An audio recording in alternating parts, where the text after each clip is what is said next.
প্রিয় ভাইরা, এখানে আমি আসছি যে রমজানটাকে কোরআনময় করবেন কিভাবে।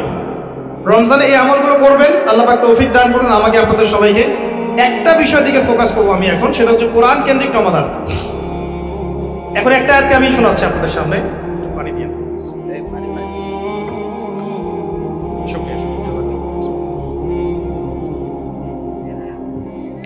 একটা আয়াত আমি তেলাওয়াত করছি।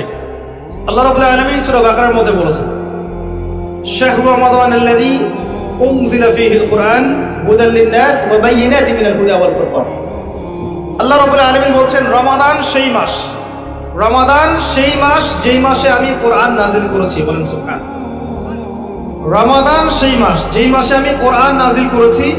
কি জন্য নাজিল করেছি? হুদাল লিন-নাস, যাতে করে এই কোরআন মানব জাতিকে পথ দেখায়।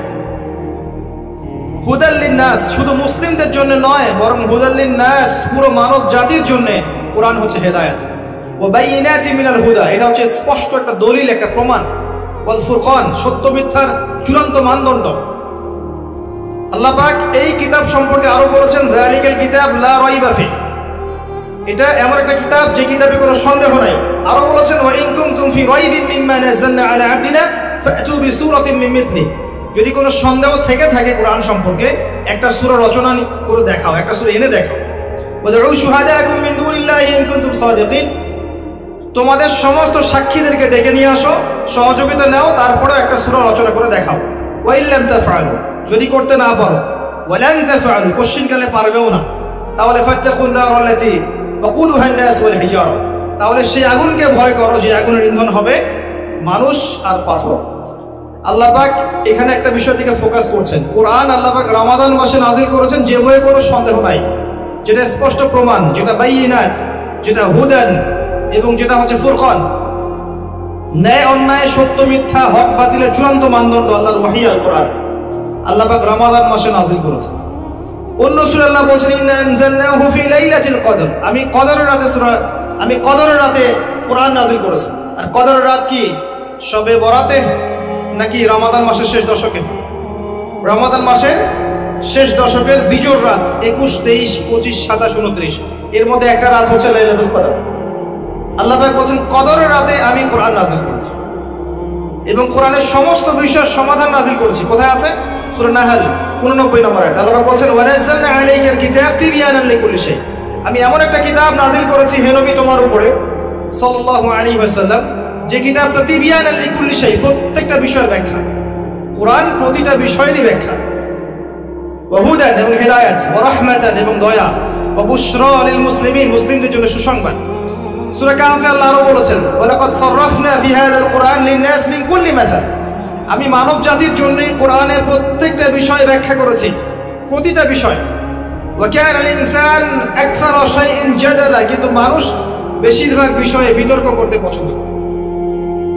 সূরা বনী ইসরাঈলের মধ্যে একই আয়াত আছে। এখন কথা হচ্ছে, আল্লাহ পাক কোরআন নাজিল করেছেন রমজান মাস লাইলাতুল কদরে। আমরা যে রমজান মাসকে এই আমলের মৌসুম হিসেবে নিয়েছি, এত মহিমান্বিত আল্লাহ পাক করেছেন, এর পিছনে একটা মাত্র মূল কারণ, রমাদানকে মহিমান্বিত করার একটা মূল কারণ, সেটা হচ্ছে রমজান মাসে কোরআন নাজিল করা হয়েছে। সুবহানাল্লাহ। কদরের রাতে যখন আইয়ামে জাহিলিয়াতের মধ্যে সুদ ছিল, শিরক ছিল, জিনা ছিল, ব্যভিচার ছিল, পাপাচার ছিল, আপনার গোত্রীয় হানাহানি ছিল, নারীর অবমাননা ছিল, মাদক ছিল, এরকম একটা সমাজের মধ্যে আল্লাহ পাক কোরআন নাজিল করেছে। আর মাত্র 23 বছর পরে গিয়ে আপনি দেখেন, 23 বছর পরে গিয়ে আরবে কোনো শিরক নাই, কোনো রিবা নাই, কোনো সুদ নাই, কোনো মাদক নাই, কোনো নারীর অবমাননা নাই, কোনো জেনা নাই, কিছুই নাই, গোত্রীয় হানাহানি নাই। 23 বছরের মধ্যে কোরআনের আলোকে জাহিলি সমাজ আলোকিত সমাজে পরিণত হচ্ছে। বলেন সুবহানাল্লাহ। কিভাবে হলো? কোরআনের হক আদায় করার কারণে। তারা কোরআন পড়েছেন, কোরআনের অর্থ বুঝেছেন, কোরআন হিফজ করেছেন, কোরআনের আদেশ মেনেছেন, নিষেধকে বর্জন করেছেন, কোরআনের দাওয়াত দিয়েছেন, কোরআনের লসগুলো প্রতিষ্ঠা করেছেন, কোরআনের হক আদায় হয়েছে, সমাজ পরিবর্তন হয়েছে। এখন রমজান মাসে আমরা কোরআনময় করব কিভাবে? এখন আপনি জানেন কোরআন কেন্দ্রিক রমাদান মাস। রমাদান মাস কেন মর্যাদা মণ্ডিত? এক কথায় উত্তর হচ্ছে, এই মাসে কোরআন নাজিল করা হয়েছে। এখন অ্যাজ এ মুসলিম আমার কি দায়িত্ব? আমি কোরআনের সাথে কি আচরণ করব? আমি কিভাবে কোরআনময় রমাদান বানাবো? প্র্যাকটিক্যাল কিছু কথা বলছি, শুনে। কয়েক শ্রেণীর মানুষ আছে। এক শ্রেণীর মানুষ যারা কোরআন আদৌ পড়তে জানে না, আছে না এমন মানুষ? হাত উঁচু করেন তো অনেস্টলি, কারা কারা কোরআন একদমই পড়তে জানেন না? আছে তো কিছু মানুষ কোরআন তিলাওয়াত করতে জানে না। আমি অনুরোধ করব, এই রমাদান মাসটাকে গনিমত মনে করে আপনারা যারা কোরআন তেলাওয়াত করতে জানেন না, যে বা যারা যেখানেই আছেন, কোরআন তেলাওয়াত এই মাসে শিখে নেবেন। 1 মাস সময়ের মধ্যেই কোরআন তেলাওয়াত শেখা সম্ভব। কোরআনের হক আদায় করব, এক এক মানুষের দায়িত্ব এক এক রকম।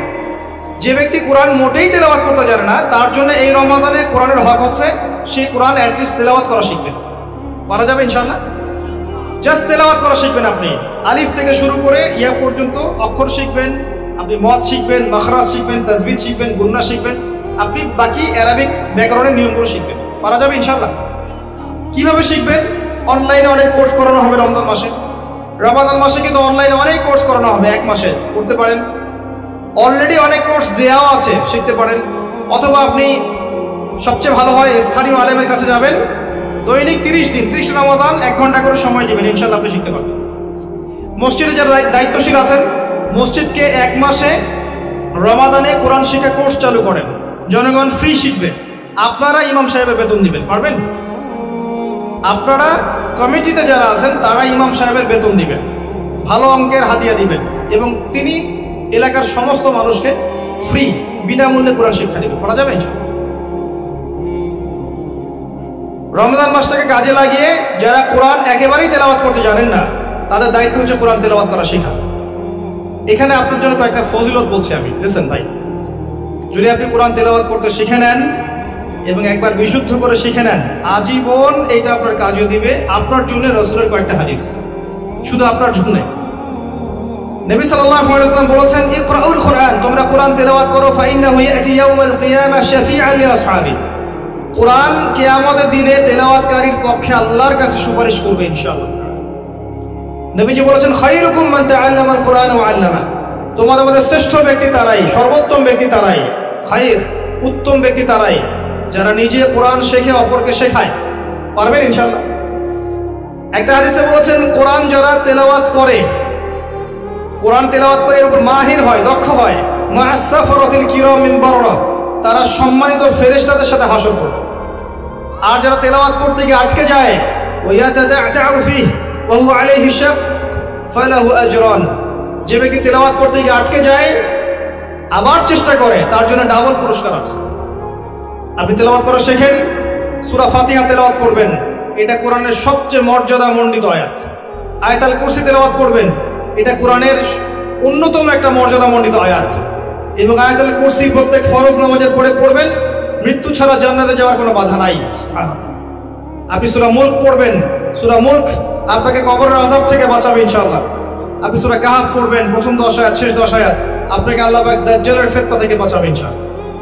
আপনি সূরা ইয়াসিন পড়বেন, আর রহমান পড়বেন, আপনি সূরা ওয়াকিয়া পড়বেন, আপনাকে আল্লাহ পাক দারিদ্রতা থেকে বাঁচাবে ইনশাআল্লাহ। আপনি সূরা ফালাক নাস ইখলাস পড়বেন, সকালে সন্ধ্যায় 3 বার করে, দৃশ্য অদৃশ্যের সমস্ত খারাপি থেকে আল্লাহ আপনাকে বাঁচাবে ইনশাআল্লাহ। আপনি আরো পড়বেন সূরা বাকারার শেষে 3 আয়াত, রাতের বেলা পড়বেন, সারা রাত নফল নামাজে নেকি পাবেন ইনশাআল্লাহ। সারা রাত ইবাদতের যে নেকি হয়, সূরা বাকারার শেষের আয়াতগুলো পড়ে ঘুমালে সেই নেকি হয়। ঘুমানোর আগে আপনি সূরা কাফিরুন পড়বেন, আপনাকে আল্লাহ পাক শিরকের পথ থেকে বাঁচাবে ইনশাআল্লাহ। কত ফজিলত বলে শেষ করব, ফজিলতের শেষ নাই। একটা অক্ষর পড়বেন 10টা নেকি পাবেন। লা আকুলু আলিফ লাম মিম হরফ, আলিফ লাম মিম হরফুন। আল্লাহ রাসূল বলেন, আমি বলছি না যে আলিফ লাম মিম মিলে একটা হরফ, বরং আমি বলছি আলিফুন হরফ ওয়া লামুন হরফুন ওয়া মিমুন হরফ। আলিফ একটা হরফ, লাম একটা হরফ, মিম একটা হরফ। কোরআনে লক্ষ লক্ষ হরফ আছে, একবার খতম দিলে আপনি কোটি কোটি নেকি পাবেন ইনশাআল্লাহ। একটা বার কোরআন তেলাওয়াত বিশুদ্ধ করে শিখে নেন, আপনাকে শয়তান 3টা ওয়াসওয়াসা দিবে। 3টা, কয়টা? 1 নাম্বার, শয়তান আপনাকে বোঝাবে যে আপনি অনেক জানেন, আপনার জানার দরকার নাই। 2 নাম্বার, শয়তান বোঝাবে যে আপনি পারবেন না, আপনার দ্বারা হবে না। আর 3 নাম্বার, শয়তান বোঝাবে যে আপনার অনেক সময় পড়ে আছে, পরে শিখে নিয়ে। এই 3টা ধোঁকায় পড়বেন না। এই রমজান মাসে কোরআন তেলাওয়াত বিশুদ্ধ করে শিখে নেন, আল্লাহ পাক তৌফিক দান। রাজি আছেন ভাই? এই মাসে কোরআন তেলাওয়াত শিখবেন, ইমাম সাহেবের কাছে যাবেন, মসজিদের কাছে যাবেন, অনলাইনে কোর্স করেন, অফলাইনে করেন, বাকি এলাকা ভিত্তিক যদি কোনো কোর্স থাকে সেটা করেন। 1 মাসে রমাদানে কোরআন শেখা সম্ভব, আল্লাহ পাক তৌফিক দান করুন, আমিন। এবং নিয়মিত তেলাওয়াত করবেন, প্রত্যেকদিন 1 পারা করে, পারবেন? প্রত্যেকদিন 1 পারা। এবার আসেন দ্বিতীয় শ্রেণীর মানুষ, যারা কোরআন মাশাআল্লাহ তেলাওয়াত করতে পারে, যারা কোরআন তেলাওয়াত করতে পারে কিন্তু সন্দেহ আছে যে আমার 100% বিশুদ্ধ হচ্ছে কি হচ্ছে না। দেখেন ভাই, 100% বিশুদ্ধ কেউই করতে পারে না। 100% বিশুদ্ধ আমরা আসলে পারি না কেউ করতে। এটা দাবি করা ঠিক হবে না যে আমি 100% বিশুদ্ধ করে কোরআন তেলাওয়াত করতে পারি, এটা দাবি করা ঠিক না। সবারই কিছু না কিছু ভুল হয়, কিছু না কিছু ভুল হতেই পারে, কিন্তু যারা ফ্লুয়েন্টলি কোরআন পড়তে পারে তাদের জন্য রমজান মাসের চ্যালেঞ্জ হচ্ছে আপনাকে প্রত্যেক দিন কমপক্ষে 1 পারা করে পড়তে হবে। পারবেন? পারা যাবে ইনশাআল্লাহ? প্রত্যেক রমজানে 1 পারা করে কোরআন তেলাওয়াত করবেন ইনশাআল্লাহ তাআলা। আল্লাহ পাক তৌফিক দান করুন, দোয়া করি আমি। এরপরে আরো উচ্চ লেভেলে আসেন, যারা কোরআনের হাফেজ, তাদের কি হক? তারা রমজানে কি করবে? রমাদান মাসে তারা কোরআনটাকে পুরোটাকে আবার ঝালাই করার চেষ্টা করবে। যারা হিফজ করেছে রমজান মাসে আবার এটাকে রিগেইন করবে, রিকল করবে, রিভাইজ করবে, করে করে আবার মুখস্থটাকে, ইয়াদদাশটাকে আবার শক্ত করার চেষ্টা করবে। আল্লাহ পাক তৌফিক দান করুন। এর সবচেয়ে ভালো অপশন হচ্ছে তারাবির নামাজ পড়ানো। যারা তারাবির নামাজ পড়ায় তারা সৌভাগ্যবান, তারা রমজানে কোরআনটাকে হিফজ করার একটা চর্চার সুযোগ পেয়ে যায়। এবং আমি রিকোয়েস্ট করবো তারাবির নামাজে এমন ব্যক্তিকে ইমামতির দায়িত্ব দিবেন যার তেলাওয়াতটা সুমধুর, যার তেলাওয়াত শুনে নামাজে মনোযোগ বৃদ্ধি পায়, এমন ব্যক্তিকে দিবেন। আর রমজান মাসে আল্লাহর ওয়াস্তে ইমাম, খতিব, মুয়াজ্জিনদের বেতন বাড়াবেন। সবকিছু বাড়ে, তাদের বেতন বাড়ে না, এটা ঠিক নয়। সবকিছুর দাম বাড়ে, সবকিছুর মান বাড়ে, ইমাম, খতিব, মুয়াজ্জিন তাদের বেতন বাড়বে না, এটা ঠিক নয়। আপনি তাদের পরিবারের দায়িত্ব নিয়ে নেবেন রমজান মাসে। তারা শুধু খুতবা দিবে, দিনের চর্চা করবে, তারাবি পড়াবে, নামাজ পড়াবে, তারা দিনের পথে কাজ করবে। তাদের ফ্যামিলির দায়িত্ব কে নিবে? আমরা না নিলে কে নিবে? তাদেরকে ভালো অঙ্কের বেতনের ব্যবস্থা করবে যাতে ওদের কোনো টেনশন না থাকে। আল্লাহ পাক, আমি এটা খুব কষ্ট পাই তাদের জন্য। অনেক মসজিদে আমরা গিয়েছি, দেখেছি ইমাম সাহেবের বেতন 5,000 টাকা, মুয়াজ্জিন সাহেবের বেতন 5,000 টাকা। 5,000 টাকা দিয়ে সংসার চলে এখন? 10,000 টাকা দিয়ে সংসার চলে আদৌ এখন? আপনার সয়াবিনের দাম কত, চালের দাম কত, ডালের দাম কত? মাজলুম, তারা কিছু বলতেও পারে না। ওই যে কমিটির কাছে বন্দি হয়ে থাকে, কমিটির কাছে বন্দি। আর দেখবেন অনেক মসজিদের কমিটির মেম্বারই নামাজ পড়ে না, আছে না? ইমাম সাহেবদেরকে সম্মান দেন, মুয়াজ্জিন সাহেবদেরকে সম্মান দেন, তাদের বেতন ভাতা বাড়িয়ে দেন, তাদেরকে বাইরে টেনশন করতে বাদ দিতে বলেন, তাদেরকে তাদের দায়িত্ব পালন করতে বলেন। আপনি তাদের ভালো হাদিয়া এবং ভালো পরিবারের অন্ন বস্ত্রের ব্যবস্থার চেষ্টা করেন, ইনশাআল্লাহ তারা দেখবেন আপনার রিজিকেও বরকত হবে ইনশাআল্লাহ। আসুন, যারা হাফেজে কোরআন তারা রমজান মাসে কোরআনটাকে হিফজ করবে। এরপরে কি করবে? যারা কোরআনের অর্থটা বুঝি আমরা টুকটাক, তাদের উপর দায়িত্ব হচ্ছে কোরআনে রমাদান মাসে যে আমরা রমাদান মাসে কোরআনের অর্থটাকে আবার রিভাইজ করার চেষ্টা করবো, প্রত্যেকটা সূরার অর্থগুলো পড়ার চেষ্টা করবো। পারবেন? পারা যাবে কিন্তু ইনশাআল্লাহ। নবী সাল্লাল্লাহু আলাইহি ওয়াসাল্লাম পুরো রমাদানে একবার করে খতম করতেন, পুরো রমাদানে একবার করে খতম করতেন। মনে আছে? জিবরাইল আলাইহিস সালাম আসতেন, এসে তেলাওয়াত করে শোনাতেন, তিনি আবার তেলাওয়াত রিপিট করতেন। এভাবে পুরো মাস তারা কোরআন চর্চা করতেন। যে বছর নবী সাল্লাল্লাহু আলাইহি ওয়াসাল্লাম ইন্তেকাল করেছেন ওই বছর 2 বার খতম দিয়েছেন। আল্লাহ পাক আমাদেরকে কোরআন অর্থসহ পড়ার তৌফিক এনায়েত করুন, আমিন। অর্থসহ পড়তে গিয়ে কিছু বিষয় জানতে হয়। যারা অর্থসহ পড়তে চান তাদেরকে অবশ্যই অ্যারাবিক গ্রামার আগে শিখতে হবে। এগুলো আপনাকে আগেই শিখতে হবে, রমজান মাসে শেখার সুযোগ হবে না। এটা এত সহজও নয়, সময় লাগে। অনেকগুলো বেসিক বই কভার করলে পরে আপনি অ্যারাবিক ল্যাঙ্গুয়েজটা বুঝতে পারবেন। তবে আমি আপনাদেরকে খুশির কিছু খবর বলতে পারি, সেটা হলো এখন অনলাইনে এমন কিছু কোর্স আছে যেই কোর্সগুলোর মধ্যে আপনি অল্প সময়ে বেসিক কোরআনের কিছু জ্ঞান পেতে পারেন। বেসিক আমি বলবো না যে আপনি মুফাসসির হয়ে যাবেন, মুহাদ্দিস ফকিহ হয়ে যাবেন, এমন নয়, কিন্তু বেসিক অ্যারাবিক গ্রামার আপনি শিখতে পারবেন। মাদানী অ্যারাবিক একটা কোর্স আছে, আন্ডারস্ট্যান্ড কোরআন এন্ড সালাহ এর মধ্যে একটা কোর্স আছে। এই কোর্সগুলো অনলাইনে ঘাটাঘাটি করেন, দেখবেন আপনি 6 মাস 1 বছরের মধ্যে মোটামুটি ভাবে কোরআনের 50-60% অর্থ বুঝে ফেলবেন ইনশাআল্লাহ। সহজ। বিসিএস কোচিং করছেন না, কম্পিউটারে কোর্স করছেন না, এফএম মেথড নতুন নতুন কোর্স করছেন না, অনেক মডারেশন আসছে না, একইভাবে অ্যারাবিক সেকশনে অনেক মডারেশন এসেছে। এগুলো আপনি খোঁজ খবর নেন, দেখবেন বিভিন্ন জায়গায় এই কোর্সগুলো করানো হচ্ছে। এই কোর্সগুলো করেন, ইনশাআল্লাহ দেখবেন অ্যারাবিক ল্যাঙ্গুয়েজের কিছুটা হলেও আপনি বুঝতে পারবেন ইনশাআল্লাহ। আমি বলছি না আপনি একদম পণ্ডিত হয়ে যাবেন, না বলছি না, আপনি বেসিক বুঝতে পারবেন। আমি একটা পরিসংখ্যান বলছি, শোনেন। আল্লাহর কিতাবের মধ্যে 600টা পৃষ্ঠা আছে। কয়টা আছে? 600 পৃষ্ঠার মধ্যে প্রত্যেকটা লাইনের মধ্যে আপনি দেখবেন, কিতাব আছে এখানে? নাই। কোরআন আছে একটা? আমাকে দেখাচ্ছে। এই যে হাফেজে মুসহাফ দেখছেন, হাফেজে মুসহাফের মধ্যে 600টা পৃষ্ঠা থাকে আর। তো প্রত্যেকটা 20 পৃষ্ঠায় একটা করে পারা শেষ হয়। প্রত্যেক 20 পৃষ্ঠায় একটা করে পারা শেষ হয়। এটা এভাবে 30 পারা, এটা বিভক্ত। ঠিক আছে? এখন আপনি একটা পৃষ্ঠা খুললে দেখবেন, যে কোনো পৃষ্ঠা দেখাচ্ছি আপনাদের, যে কোনো একটা পৃষ্ঠা খুললে আপনি দেখবেন এখানে 15টা লাইন থাকে। কয়টা লাইন থাকে? 15টা লাইন থাকে। এই 15টা লাইনের মধ্যে যে কোনো একটা লাইন আপনি বেছে নেন, দেখবেন গড়ে, এভারেজ, গড় তো বোঝেন, গড়ে একটা লাইনের মধ্যে 9টা করে শব্দ থাকে। কয়টা? কোনো লাইনে 10টা থাকতে পারে, কোনো লাইনে 8টাও থাকতে পারে। গড়ে এভারেজ করলে দেখবেন আপনি 9টা করে শব্দ থাকতে পারে বেশিরভাগ জায়গায়। 600 পৃষ্ঠার কিতাব, প্রতি 20 এভাবে 30 পারা, প্রত্যেক পৃষ্ঠায় 15টা করে লাইন, প্রত্যেক লাইনে গড়ে 9টা করে শব্দ। এই হিসাবে একটা পৃষ্ঠায় কতগুলো শব্দ হয়? 135টার বেশি এরকম শব্দ থাকে। এখন আপনি এই শব্দ সংখ্যাকে পৃষ্ঠা সংখ্যা দিয়ে গুণ করলে আপনি দেখবেন আল কোরআনুল কারীমের মধ্যে প্রায় ৭৭,৮০০ শব্দ আছে। কয়টা? ৭৭,৮০০, অ্যাপ্রক্সিমেটলি ৭৮,০০০ শব্দ আছে এই কোরআনুল কারীমের মধ্যে। এখন আল্লাহ পাক বলেছেন যে কোরআনকে আমি বোঝার জন্য সহজ করেছি। ওয়ালাকাদ ইয়াসসারনা, কি একটা? ওয়ালাকাদ ইয়াসসারনাল কুরআন লিযিকরি ফাহাল মিন মুদ্দাকির। কোরআনকে আমি উপদেশ গ্রহণের জন্য সহজ করেছি, কেউ কি আছো উপদেশ গ্রহণ করবে? তা আপনি দেখছেন এখানে ৭৮,০০০ শব্দ। এতগুলো শব্দের অর্থ জানতে হবে, তারপরে আমি কোরআন বুঝবো। আল্লাহ পাক বলছেন কোরআন সহজ। কার কথা সত্য? এই ৭৮,০০০ শব্দ। আপনার জন্য সুসংবাদ হচ্ছে, এই ৭৮,০০০ শব্দ মাত্র ৪,৫০০টার মতো শব্দ থেকে বের হয়েছে। কমে আসলো? ৭৮,০০০ শব্দ, ৭৮,০০০ শব্দ মাত্র ৪,৫০০ অ্যাপ্রক্সিমেটলি এরকম শব্দ থেকে বের হয়েছে। মূল ওয়ার্ড এত কম। এর মধ্যে আবার ইসম আছে, ফেল আছে, হরফ আছে, মানে বিশেষ্য আছে, ক্রিয়া আছে, অব্যয় আছে। আপনার ইংরেজিতে হয়তো বুঝবেন যারা জেনারেল আছেন। এখানে নাউন্স আছে, কিছু নাউন্স, নাম আছে। আল্লাহ, মুহাম্মদ সাল্লাল্লাহু আলাইহি ওয়াসাল্লাম, ইব্রাহিম, ইসমাইল, ইসহাক, জিবরিল, মিকাইল, এগুলো হচ্ছে নাম, নাউন, ইসম।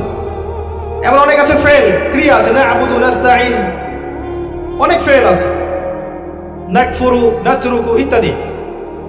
অনেক ফেল আছে, ক্রিয়া আছে। আবার অনেকগুলো হরফ আছে, হরফ আছে, অনেকগুলো হরফের অব্যয় আছে, প্রিপজিশন, কনজাংশন এবং ইন্টারজেকশন মিলে হচ্ছে হরফ। এখানে আবার কিছু প্রোনাউন্সও থাকবে। সব মিলিয়ে সহজ কথা হচ্ছে এখানে 3 ধরনের শব্দ থাকে আর কি। নাউন্স থাকবে বা বিশেষ্য বা ইসম। এখানে ক্রিয়া থাকতে পারে, ফেল বা ক্রিয়াপদ যেটাকে আমরা বলি, বা ভার্বস। আর থাকতে পারে হরফ, যেটাকে আমরা প্রোনাউন্স বলি আর কি।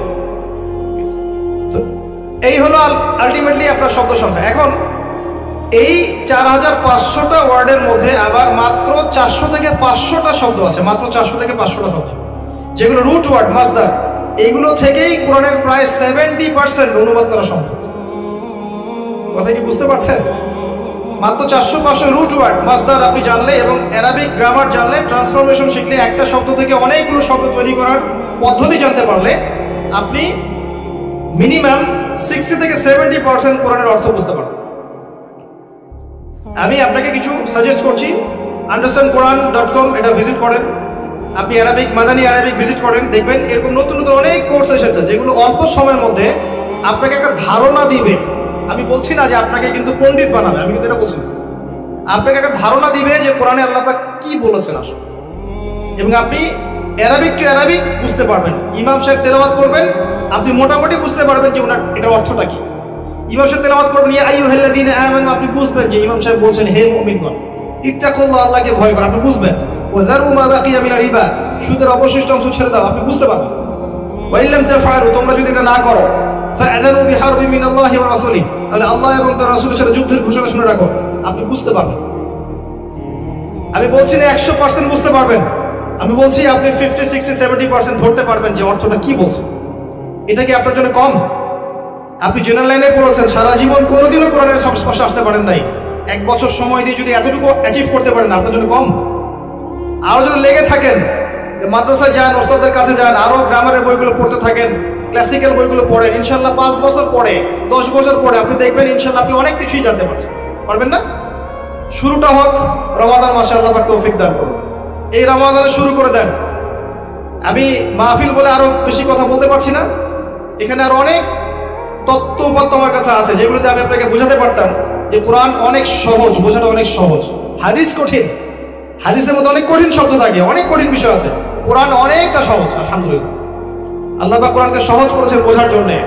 ফাহাল মিন মুদ্দাকির, কেউ কি আছো উপদেশ গ্রহণ করবে? এই যে সূরা ফাতিহা, সূরা ফাতিহার মধ্যে যতগুলো শব্দ আছে, শুধু সূরা ফাতিহার মধ্যে যতগুলো শব্দ আছে, এই শব্দগুলো কোরআনে রিপিট করা হয়েছে ৭,৮০০ বার। কতবার? শুধু সূরা ফাতিহার শব্দগুলোর অর্থ যে জানে, সে কোরআনের ৭,৮০০টা শব্দ অর্থ জানে। কি বুঝলেন? আপনি সকাল সন্ধ্যায় কিছু জিকির আজকার করেন না? সকাল সন্ধ্যায় কিছু দোয়া পড়েন না? এই দোয়াগুলো, এই জিকির আজকারগুলো এর সাথে যোগ করেন সূরা ফাতিহা এবং শেষের 10টা সূরা, সূরা ফাতিহা শেষের 10টা সূরা এবং 2 রাকাত নামাজের মধ্যে আপনি যে আরবিগুলো বলেন, এই তিনটাকে এক জায়গায় করলে এই তিনটার মধ্যে প্রায় 30-40% কোরআনিক ওয়ার্ডস আছে। তিনটা উৎস, সকাল সন্ধ্যায় যে জিকিরগুলো করেন সেগুলো, সূরা ফাতিহা এবং শেষের 10টা-15টা সূরা, এবং আপনার 2 রাকাত নামাজে আপনি যে আরবিগুলো পড়েন বা বলেন, এগুলোকে এক জায়গায় করেন, এর আরবি শব্দগুলো এক জায়গায় করেন, এগুলোর অর্থ যদি আপনি জানেন, আপনি কোরআনের 20-30% অর্থ জানেন। এই শব্দগুলোই কোরআনে ঘুরে ফিরে বারবার এসেছে। কোরআনের প্রত্যেকটা শব্দই আলাদা আলাদা স্বতন্ত্র শব্দ নয়, ঘুরে ফিরে একই শব্দ বারবার এসেছে বিভিন্ন ফর্মসে। কখনো মাজি হিসেবে এসেছে, কখনো মোজারে এসেছে, কখনো আমরে এসেছে, কখনো নাহিতে এসেছে, বিভিন্ন জায়গায় এসেছে। আপনাকে ধরতে হবে কোনটা কোন জায়গায় এসেছে। এটার জন্য অ্যারাবিক গ্রামারের বেসিক জানবেন, পাশাপাশি এই কোর্সগুলো পড়ে ইনশাআল্লাহ দেখবেন অল্প সময় আপনি কোরআন শিখতে পারছেন। এর জন্য কোনো বয়সের শর্ত নেই, আপনি ম্যাচিউরড হলেই পারবেন ইনশাআল্লাহ। জেনারেল লাইনে পড়লেও পারবেন, মাদ্রাসা পড়লে তো পারবেনই ইনশাআল্লাহ। আল্লাহ পাক তৌফিক দান করুন, আমিন। কোরআন কেন্দ্রিক রমাদানটা কাটান। যারা আমরা কোরআন মাশাআল্লাহ তিলাওয়াত করতে জানি তারা তিলাওয়াত করবো, যারা হিফজ করেছি তারা আবার রিগাইন করবো, চর্চা করবো, আবার রিভাইজ করবো। পাশাপাশি যারা আমরা কোরআনের টুকটাক অর্থ জানি, এরা তাফসির পড়বো, অনুবাদ পড়বো, যাতে পুরো কোরআনটার অর্থ আমি এই রমজান মাসে জানতে পারি। পারা যাবে ইনশাআল্লাহ। আল্লাহ পাক আগে আমাকে তৌফিক দান করুন, আপনাদের সবাইকে তৌফিক দান করুন, আমিন। এরপরে দুটা কথা বলে শেষ করছি। এরপরে যারা আমরা কোরআনের অর্থ জানি, মাশাআল্লাহ আমরা টুকটাক কোরআন কেন্দ্রিক কথাবার্তা বলতে পারি, হাদিস টুকটাক জানি, কিছু ফিকের জ্ঞান অর্জন করেছি, কিছু আকীদার জ্ঞান অর্জন করেছি, যারা তালেবে ইলম আছি আমরা বা যারা আলেম আছি, সবার ক্ষেত্রে, জনগণ আলেম সবার জন্য প্রযোজ্য, আমরা কোরআনের আদেশ আর নিষেধগুলোকে মানব ইনশাআল্লাহ। পারা যাবে? রমাদান মাসে আমরা নিয়াত করবো কোরআনের সমস্ত আদেশ আমি মানার চেষ্টা করব, কোরআনের যত নিষেধ আমি ছেড়ে দিব। পারা যাবে ইনশাআল্লাহ? আদেশ মানে কি? 5 ওয়াক্ত নামাজ আদেশ না? আদেশ মানে যাকাত, আদেশ মানে তাওহীদ, আদেশ মানে সুন্নাহ, আদেশ মানে আল্লাহর আনুগত্য করা, রাসূলের আনুগত্য করা, সত্য কথা বলা, পিতামাতার খেদমত করা, প্রতিবেশীর খেদমত করা, এগুলো আদেশ নয় কি? যত আদেশ আছে এই আদেশগুলো আমরা মানার চেষ্টা করবো, আল্লাহ পাক তৌফিক দান করুন, আমিন। একই সাথে যত নিষেধ আছে এগুলোকে ছেড়ে দিব। সুদ নিব না, রমজান মাসে আমরা সুদ খাবো না। শুধু রমজান মাসে না, এই মাসে খাবো না, সারা বছরও খাবো না ইনশাআল্লাহ। রমজান মাসে ঘুষ ছেড়ে দিব, সারা বছর নিব না। রমজান মাসে দুর্নীতি করবো না, সারা বছর করবো না। রমজান মাসে কারো গীবত করবো না, সারা বছর করবো না। রমজান মাসে আমি পরশ্রী কাতর হবো না, হিংসা বিদ্বেষ পোষণ করবো না, সারা বছর করবো না। রমজান মাসে আমি কারোর প্রতি জুলুম করবো না, ঠকাবো না, মাপে কম দিব না, সারা বছর করবো না। সমস্ত নিষেধ বর্জন করতে হবে। পারবেন? আল্লাহ পাক সবাইকে তৌফিক দান করুন, আমিন। রমজান মাসে আমরা কোরআনের আদেশ এবং নিষেধগুলোকে মানার চেষ্টা করবো, আল্লাহ পাক তৌফিক দান করুন। সবচেয়ে শেষ একটা নসিহত, সেটা হচ্ছে রমাদান মাসকে কোরআনময় করার জন্য কোরআনের দাওয়াত মানুষের দুয়ারে দুয়ারে পৌঁছাতে হবে। এই কাজটা সবাই করতে পারবে না, তবে যারা এর দায়িত্বশীল তারা এই কাজটাকে করবে। তবে আপনি আপনার পরিবারের দায়িত্বশীল। আপনি যতটুকু জানেন আপনার পরিবারে শেখান। যিনি আলেম, যিনি খতিব, তিনি খুতবা দিচ্ছেন, তিনি মিম্বর থেকে জনগণকে শেখাবেন। যিনি ওয়াইজ, তিনি ওয়াজ করে মানুষকে শেখাবেন। যিনি আরো বড় জায়গা আছেন তিনি তার বড় জায়গা থেকে শেখাবেন। যিনি লেখক তিনি লিখে শেখাবেন। যে যেভাবে পড়েন কোরআনের দাওয়াতটাকে মানুষের ঘরে ঘরে প্রবেশ করাতে হবে। পারা যাবে ইনশাআল্লাহ? আমাদের ঘরে তো অবশ্যই, অমুসলিমদের ঘরেও কোরআন পৌঁছাতে হবে, অমুসলিমদের ঘরেও কোরআনের কপি ঢুকাতে হবে। যদি না ঢুকান, ওরা ওদের গ্রন্থ আপনার ঘরে ঢুকিয়ে দিবে। এটাই হচ্ছে বাস্তবতা। এখন আমরা এই দাওয়াতি মেহনত থেকে পিছিয়ে থাকার ফলে এখন অনেক মানুষ দিন দিন আমাদের দেশে দেখবেন অন্য ধর্মে দীক্ষিত হচ্ছে না? আপনার আমার খবর নাই, কিন্তু অনেক গভীরে শেকড় চলে গেছে। সময় আসলে বুঝবেন। আমি শুধু একটা কথাই বলি, সময় আসুক বুঝবেন, কারণ সবকিছু বলার পরিবেশ সব জায়গায় থাকে না। সময় আসলে বুঝবেন যে দিন দিন কোরআনের দাওয়াত আমরা যেমন অবহেলা করছি, তারা কিন্তু তাদের মিশনে থেমে নাই। মুসলিমদেরকে কনভার্ট করা থেকে শুরু করে অনেক কিছু এখন হচ্ছে, ওপেন সিক্রেট, সবাই জানে এগুলো। অতএব মানুষের ঘরে ঘরে আল কোরআনের দাওয়াত এই রমাজান মাসে পৌঁছানোর চ্যালেঞ্জ আমাদের গ্রহণ করতে হবে। আমরা নিজেরা শিখবো, অন্যকে শেখাবো, মসজিদ ভিত্তিক শেখাবো, ইনশাআল্লাহ পরিবারে শেখাবো, অনলাইন অফলাইন যত মাধ্যম আছে আমরা অবলম্বন করব। কোরআনময় রমাদান কাটাবো ইনশাআল্লাহ। পুরো রমাদান জুড়ে আমরা কোরআনের রুহানিয়াতের সাথে থাকবো, আল্লাহ নূরের সাথে থাকবো ইনশাআল্লাহ। আল্লাহ পাক আমাদের সবাইকে